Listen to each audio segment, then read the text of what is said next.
যতদিন বাবা বেঁচে থাকেন, মেয়ে তার বাপের বাড়িতে অধিকার নিয়ে আসে এবং ঘরেও অধিকার দেখতে পারে। কেউ কিছু বললে জোর গলায় বলে দেয় যে এটা আমার বাবার বাড়ি। কিন্তু বাবা মারা যাওয়ার পর যখন সেই মেয়েটা আসে, তখন সে এত চিৎকার করে কাঁদে যে সমস্ত আত্মীয় স্বজন বুঝে যায় মেয়ে এসেছে।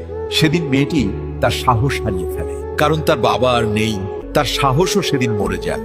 বাবার মৃত্যুর পর মেয়ে কখনো তার ভাই ভাবির ঘরে ততটা জেদ করে না যতটা জেদ বাবার সময় করত। এখন খেয়েছো, পড়েছো, ব্যাস সব শেষ। যতক্ষণ তার বাবা ছিল সবকিছু তার ছিল। এই কথাটা সে খুব ভালো করে জানে। বাবা মেয়ের সম্পর্কে ভালোবাসা সমুদ্রের চেয়েও গভীর হয়। বাবা তার মেয়ের জন্য দুনিয়ার সবচেয়ে বড় আশ্রয় আর সাহস, আর মেয়েও তার বাবার জন্য সেই সাহস আর গর্ব অনুভব করে। কিন্তু দুজনই এই কথা কখনো সরাসরি কাউকে বলে না। মনে রাখবেন, বাবার মমতা আর মেয়ের ভালোবাসা অমূল্য। এই সম্পর্ক শব্দ দিয়ে নয়, অনুভূতি দিয়ে মাপা হয়। আপনি যদি আমার কথার সাথে একমত হন, তাহলে কমেন্টে হ্যাঁ লিখুন।